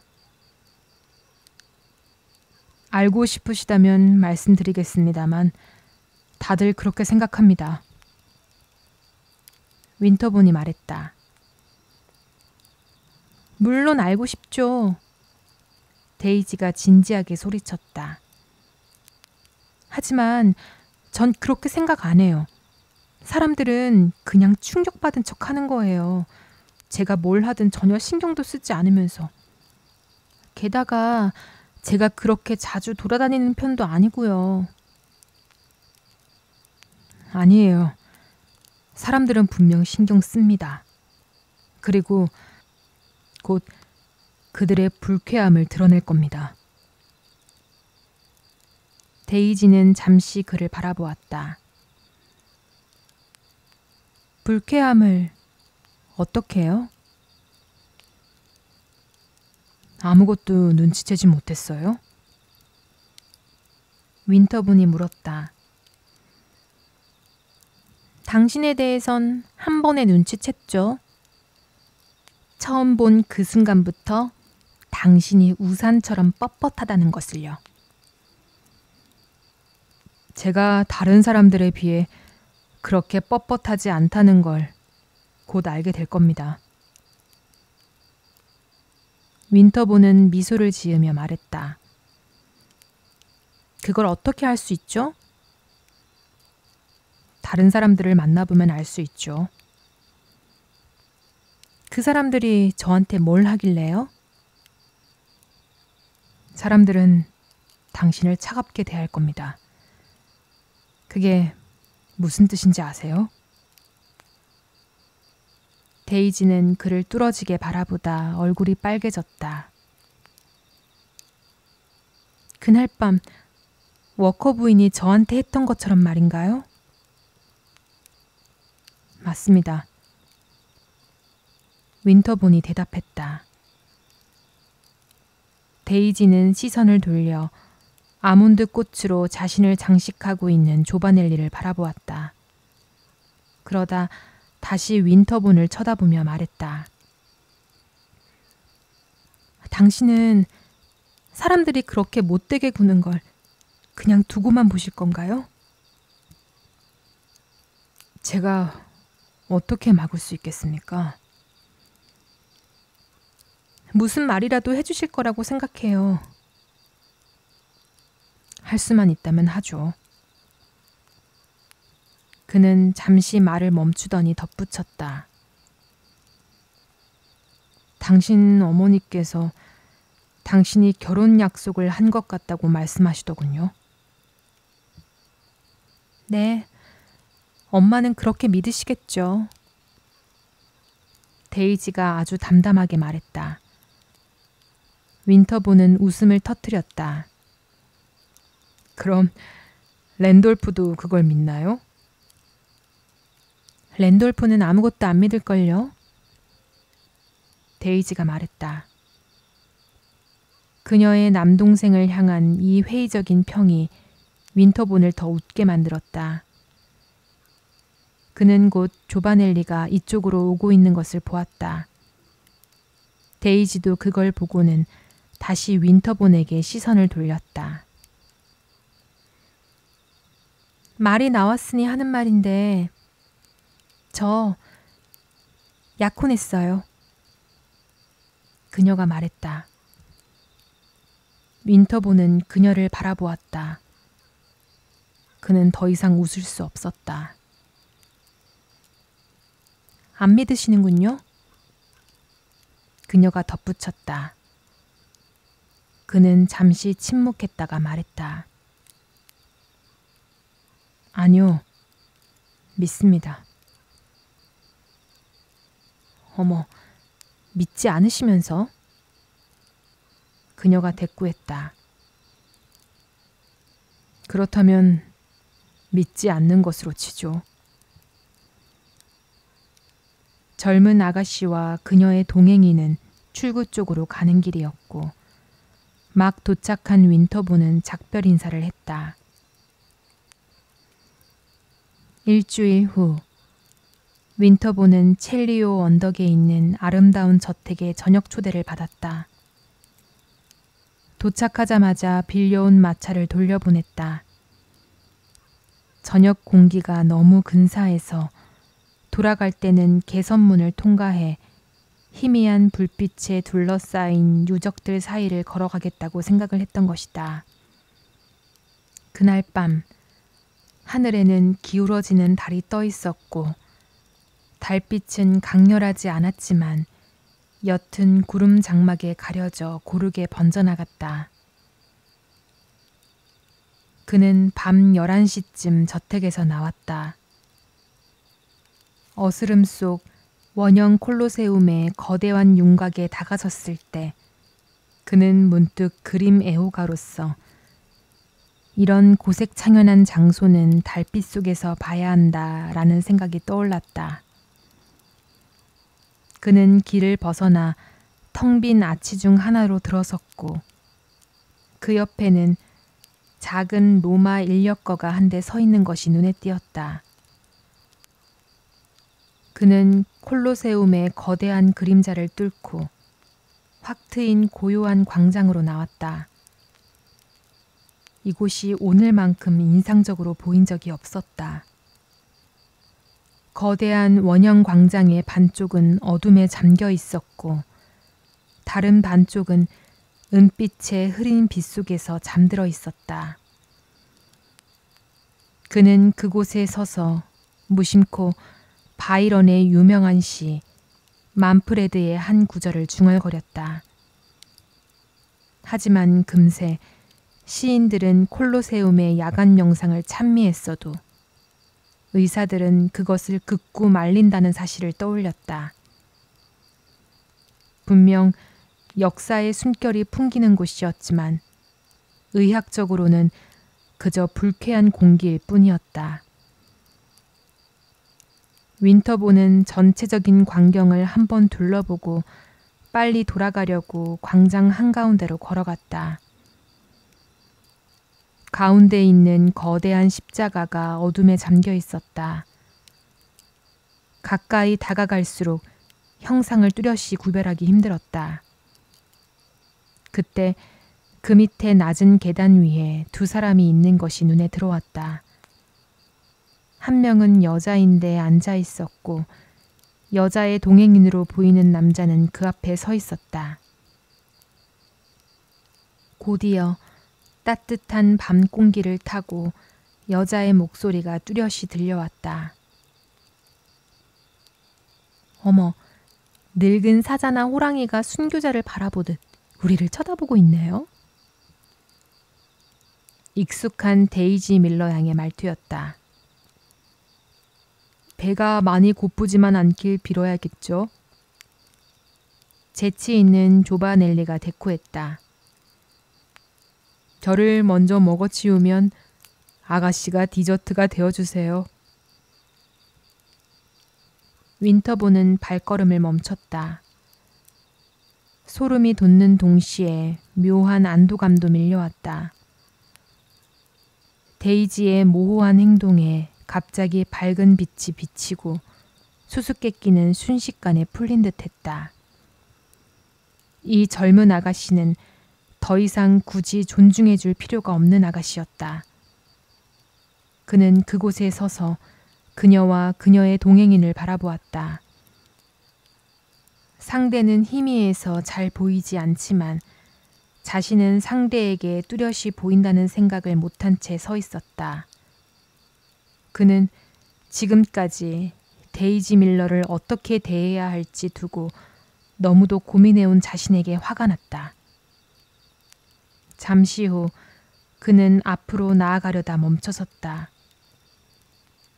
그녀를 좋지 않게 생각한 것이 미안해서가 아니라 그녀를 소심하게 비판했던 자신을 갑자기 혐오하게 되면서 이제는 반대로 상대에게 너무 상냥해 보일까봐 걱정되었기 때문이다. 그가 입구 쪽으로 걸음을 돌리려는데 데이지의 목소리가 다시 들려왔다. 어머, 윈터본 씨였어요. 나를 보고서도 못 본 척 하시네요. 얼마나 교활하고 타락한 여자인가. 남의 상처받은 순수함을 교묘하게 갖고 노는지. 윈터본은 그냥 지나칠 수 없었다. 그는 앞으로 걸어가 거대한 십자가 쪽으로 향했다. 데이지가 일어섰고 조바넬리는 모자를 들어 올렸다. 이제 윈터본은 위생적인 관점에서 이 연약한 젊은 여성이 말라리아 소굴에서 이 늦은 밤 어슬렁거리는 것은 미친 짓일 뿐이라는 생각만 들었다. 만약 그녀가 교활하고 타락한 여자였어도 그것이 그녀가 악성 말라리아로 죽을 이유는 아니었다. 여기 얼마나 오래 계셨습니까? 그가 거의 잔혹하게 느껴지는 말투로 물었다. 달빛 아래 더욱 사랑스럽게 빛나는 데이지가 잠시 그를 바라보았다. 저녁 내내요. 이렇게 예쁜 풍경은 처음 봐요. 그녀가 부드럽게 대답했다. 로마 열병도 예쁘다고 생각하시진 않겠죠? 사람들이 로마 열병에 걸리는 방식이 바로 이겁니다. 윈터본이 이렇게 말하고 조바넬리를 돌아보며 덧붙였다. 로마 토박이인 당신이 이렇게나 무분별한 행동을 묵인하시다니 이해할 수 없군요. 아, 저는 하나도 걱정되지 않아요. 잘생긴 토박이가 대답했다. 저도 마찬가지입니다. 당신 걱정은 안 돼요. 저는 이 젊은 아가씨를 말하고 있는 겁니다. 조바넬리는 잘생긴 눈썹을 치켜 올리고 반짝이는 이를 드러냈다. 하지만 윈터본의 비난을 순순히 받아들였다. 저도 아가씨께 무분별하고 위험한 행동이라고 말씀드렸지만 아가씨께서 언제 신중했던 적이 있습니까? 전 아픈 적도 없고 그럴 생각도 없어요. 아가씨가 딱 잘라 말했다. 보기와 달리 건강하다고요. 달빛 아래 콜로세움을 어떻게 안 보고 갈 수가 있겠어요? 콜로세움을 지나쳐서 그냥 돌아갈 수는 없었어요. 정말 멋진 시간을 보냈어요. 그렇죠, 조바넬리 씨? 혹시 위험한 일이 생긴다 해도 유제니오가 약을 줄 거예요. 아주 좋은 약을 가지고 있거든요. 최대한 빨리 집으로 돌아가 그 약을 드시라고 충고하고 싶군요. 윈터본이 말했다. 현명하신 말씀입니다. 제가 가서 마차가 도착했는지 확인해 보겠습니다. 조바넬리가 맞장구를 치고 재빨리 앞으로 걸어갔다. 데이지는 윈터본과 함께 따라갔다. 그는 계속 데이지를 바라보았지만 데이지는 조금도 당황한 기색이 없었다. 윈터본은 아무 말도 하지 않았고 데이지는 이곳의 아름다움에 대해 조잘거렸다. 아, 드디어 달빛에 비친 콜로세움을 볼 수 있었어요. 정말 다행이에요. 데이지가 소리쳤다. 그러다 윈터본의 침묵을 눈치챈 데이지는 왜 아무 말도 하지 않느냐고 물었다. 그는 이 질문에 아무 대답도 하지 않고 그저 웃기만 했다. 그들이 어두운 아치길 하나를 지나가자 조바넬리가 마차와 함께 서 있었다. 데이지는 잠시 멈춰서서 젊은 미국인을 바라보았다. 지난번에 제가 약혼을 했다는 거 정말 믿었나요? 데이지가 물었다. 지난번에 내가 무엇을 믿었는지는 중요하지 않아요. 윈터본은 여전히 웃으며 대답했다. 그럼 당신은 지금 뭘 믿으세요?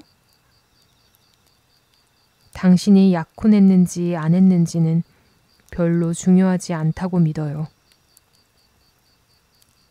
그는 아침길의 짙은 어둠 속에서 젊은 여성의 아름다운 시선이 자신에게 향하는 것을 느꼈다.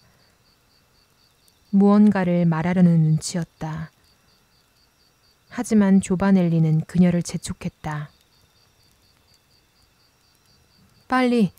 빨리요. 자정까지 들어가면 아주 안전할 거예요. 데이지는 마차에 앉았고 운 좋은 이탈리아 남자는 그녀 옆에 자리를 잡았다. 유제니오가 주는 약 꼭 드세요. 윈터본이 모자를 들어올리며 말했다. 로마 열병에 걸리든 말든 상관없어요. 데이지가 약간 이상한 어조로 말했다. 로마 열병에 걸리든 말든. 이 말에 마부가 채찍을 휘둘렀고 그들은 울퉁불퉁하게 포장된 고대의 길 위로 사라졌다. 윈터본은 말하자면 자신을 위해서였지만 자정 무렵 콜로세움에서 데이지 밀러가 어떤 신사와 함께 있는 것을 보았다는 사실을 아무에게도 발설하지 않았다. 하지만 불과 이틀 뒤 그 소문은 이미 로마에 모여있는 미국인 사회에 퍼져 있었고 당연히 뒷말이 무성했다. 윈터본은 당연히 호텔에서 다들 알게 되었고 데이지가 돌아온 뒤에는 짐꾼과 택시기사 사이에 말이 오갔겠구나 하고 생각했다.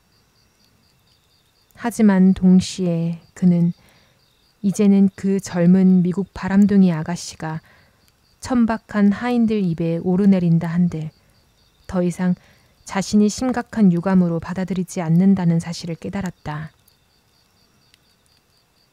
하루 이틀이 더 지나서 사람들은 또 하나의 중요한 정보를 제공했다.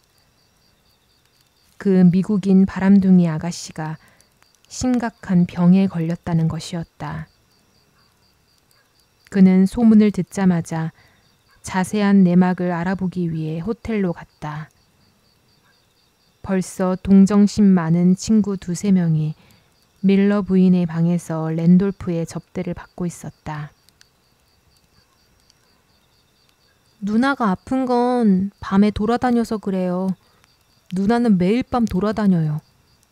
여기는 너무 깜깜해서 밤에 돌아다니면 안 되는데 여긴 달이 안 뜨면 아무것도 안 보이거든요. 미국엔 항상 달이 떴는데. 밀러 부인은 보이지 않았다. 적어도 지금은 딸 옆을 지키고 있는 것 같았다. 데이지가 위독한 것이 분명했다. 윈터본은 자주 호텔을 찾아 소식을 물었고 한 번은 밀러 부인을 직접 보기도 했다.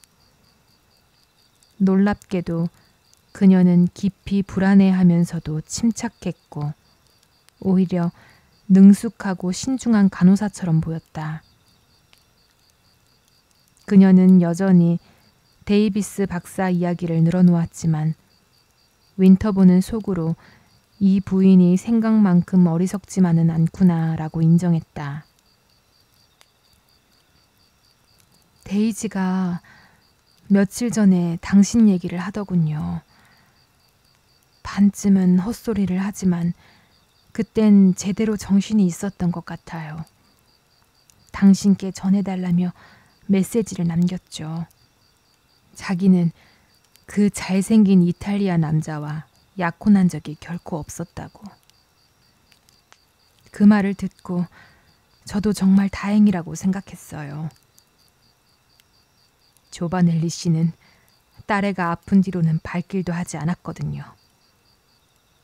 저는 그가 신사라고 여겼는데 아니었나 봐요. 어떤 부인이 그러더군요. 제가 조바넬리 씨한테 화를 낼까봐 겁이 나서 오지 않는 거라고. 네, 저도 화가 났죠. 하지만 그 사람도 제가 숙녀라는 사실을 알겠죠. 전 남을 비난하는 것을 경멸해요. 어쨌든 데이지는 약혼한 적이 없다고 했어요. 왜 당신이 알길 바랐는지는 모르겠지만 저에게 3번이나 당부했답니다. 꼭 윈터본 씨께 전해줘요 라고요. 그리고는 예전에 스위스에서 성에 갔었던 일을 기억하냐고 물어보라고도 했어요. 하지만 그런 말은 전해주지 않겠다고 했습니다. 아무튼 약혼을 안 했다니 그걸 안 것만으로도 마음이 놓여요. 하지만 윈터본이 말했듯 그건 별로 중요하지 않았다. 그 불쌍한 아가씨는 일주일 뒤 고열로 세상을 떠났다. 데이지의 무덤은 로마 성벽 모퉁이에 작은 개신교 묘지에 있었다. 사이프러스 나무와 짙은 봄꽃들 아래였다. 윈터본은 다른 조문객들과 함께 무덤 옆에 서 있었다. 놀랍게도 그녀의 삶이 남긴 스캔들에 비해 꽤 많은 조문객이 왔다. 조바넬리도 있었는데 평소 달고 다니던 꼭장식 하나 없이 창백한 얼굴이었다. 그는 무언가 말하고 싶어 하는 눈치였다. 그가 마침내 말했다. 데이지 양은 제가 이제껏 본 사람 중에 제일 아름다운 여자였어요. 그리고 가장 상냥한 분이었죠. 그리고 잠시 뒤 덧붙였다. 그리고 가장 순수했지요. 윈터본은 그를 바라보다가 이마를 곱씹듯 되뇌었다. 가장 순수했다고요? 네, 가장 순수했습니다. 윈터본은 쓰라림과 분노를 느꼈다. 대체 왜 그녀를 그런 치명적인 곳으로 데리고 갔습니까? 그러나 조바넬리의 태도는 흐트러지지 않았다. 그는 잠시 바닥을 내려보다가 말했다. 저로서는 전혀 걱정할 문제가 아니라고 생각했죠. 그리고 그녀가 가고 싶어 했어요. 그건 변명이 못 돼요. 윈터본이 외쳤다. 교활한 로마인은 다시 눈을 내리깔며 말했다. 그녀가 살아났다고 해도 전 아무것도 얻지 못했을 겁니다. 그녀는 저와 결혼하지 않았을 거예요. 절대. 그녀가 당신과 결혼하지 않았을 거라고요? 저도 잠깐 희망을 품었죠. 하지만 아니었습니다. 확신해요. 윈터본은 그의 말을 들으며 4월 데이지꽃 사이로 새로 생긴 무덤을 멍하니 바라보았다. 그리고 그가 다시 몸을 돌렸을 때 조바넬리는 느리고 가벼운 걸음으로 이미 자리를 떠나고 있었다. 곧 윈터본도 로마를 떠났다. 그리고 이듬해 여름, 그는 다시 스위스 브베에서 이모 코스텔로 부인을 만났다. 코스텔로 부인은 브베를 좋아했다. 윈터보는 가끔 데이지를 생각했고 그녀의 수수께끼 같은 태도를 떠올렸다. 어느 날 그는 이모에게 말했다. 자신이 데이지를 오해한 것이 마음에 걸린다고. 난 잘 모르겠구나. 너의 그 오해가 그 아가씨한테 어떤 영향을 끼쳤는지. 이모가 말했다. 그녀가 죽기 전 저한테 메시지를 남겼습니다.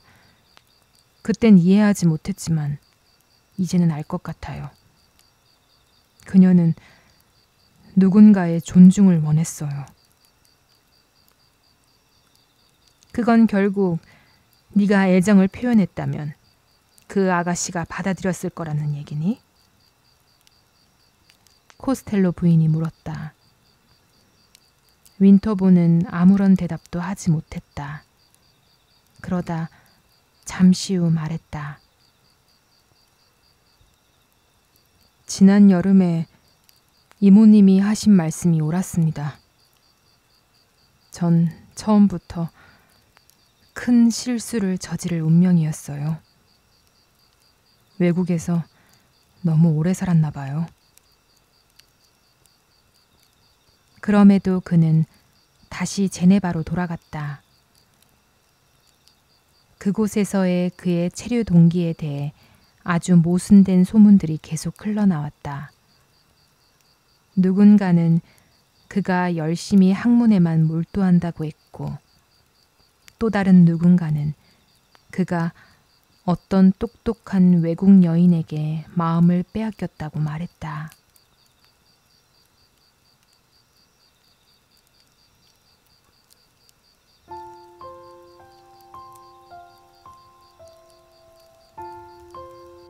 지금까지 헨리 제임스의 데이지 밀러 함께 들어보셨습니다.